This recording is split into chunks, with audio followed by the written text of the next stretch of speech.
Hi, this is going to be an alternate video for episode 38 where I get the share diamond.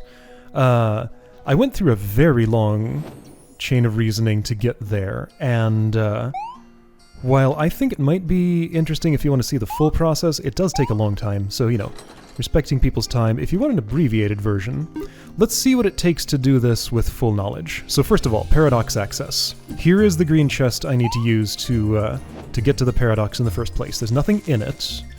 I have 2 cauldrons here. The other chest contains that and a jar spot.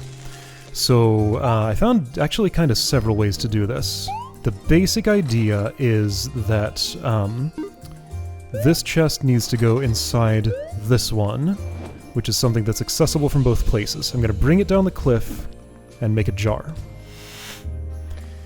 This jar goes to the other context, and I can go into it right now. So here I have an instance of this room in red with a cauldron I can access. This cauldron goes into this chest. Here's an instance of that room in blue. So at either one of these places, I can enter the chest, switch contexts, bring the chest into itself by switching contexts with it in my hand, and exit and paradox. So yeah, there's a lot of variations of how to do that. It's pretty simple ultimately. Alright, so here we have 2 locked doors, diamond behind it, a blower, and 2 cauldrons, both of which lead to this room in the green. 1 chest up high, 1 cauldron down low. So step 1 is obviously to get at that chest. We haven't seen a key yet, therefore it must be somewhere in here. And indeed it is, in a complicated little snarl of things. Took me a bit to parse what these mechanisms were. Oh, there's water in there! Huh, okay. I didn't actually realize that until now. The blue there is water. So jar spot in here, 2 permanent blowers, creating an impasse for actually getting to that key.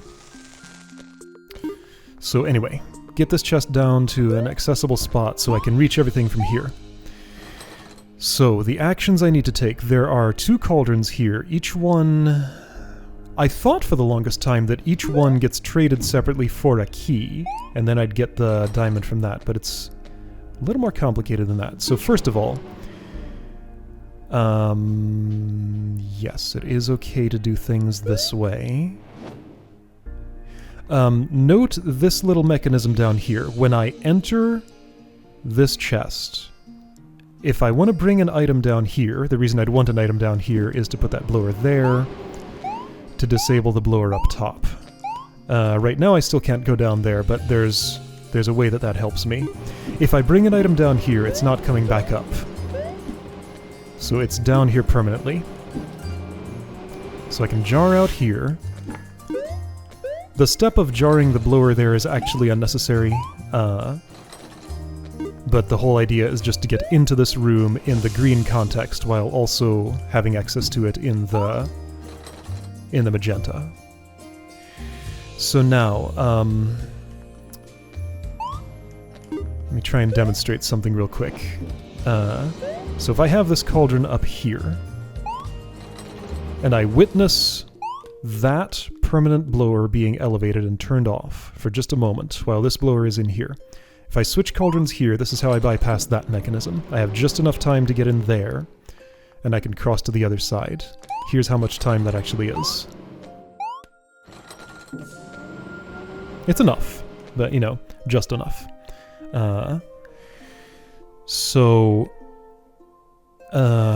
The exact amount of time there does matter. Yeah, so I think the reason that there's water in there is to slow down the descent of that, so that it takes a moment to settle before turning back on, to give me just that amount of time. Anyway, so we need to do some stuff here. Key is all the way in there. So having just done this, I can go and touch that key.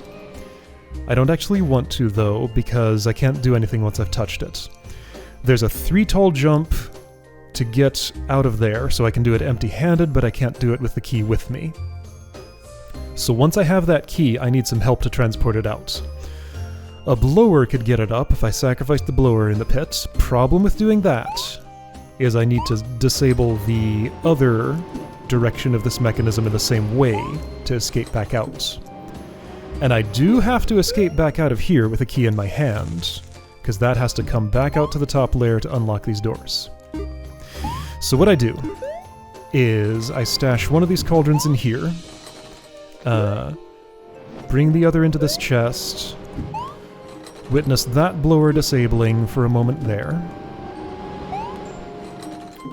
and taking 2 cauldrons. So when I have 2 cauldrons, it's very important that I leave this up here and don't just bring it off the cliff yet. Because, here, I'll show you why. So I bring 2 cauldrons in here, I can stash the key in there, and that's great, key is safe. So I want to get out of here now, and I can't do it from in the pit, because even though I can jump myself out, that takes enough time that the blower re-enables, so I can't go down there. So that cauldron is stuck down there, but from up here on this very important ledge, I can witness that, disable the thing, and I did it wrong. Let's do that again.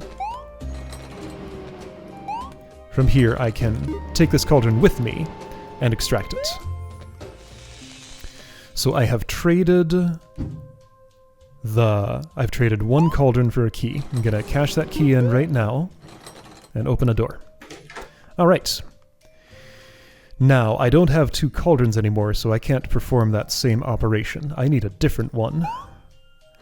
And the reason this took me so long to do is because I kept finding what I thought was the different one, but then there was one little problem with it, and I had to debug that problem and completely change my approach from it. So I think what I need to do is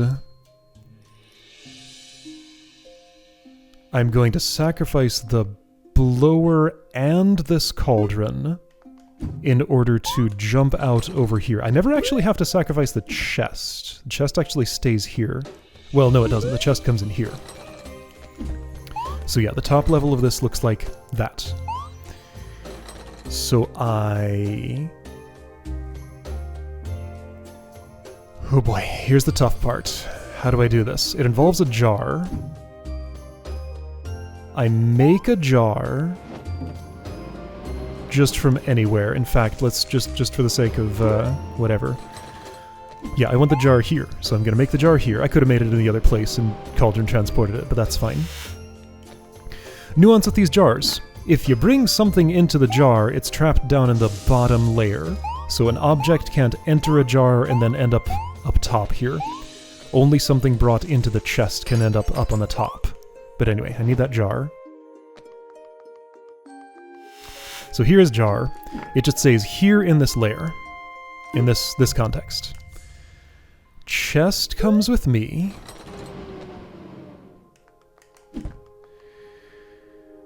With the chest. Okay, I stashed the blower over here.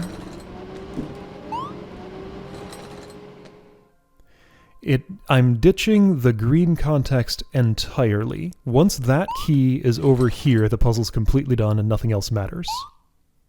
Oh, I do exactly use up all my objects. That's neat.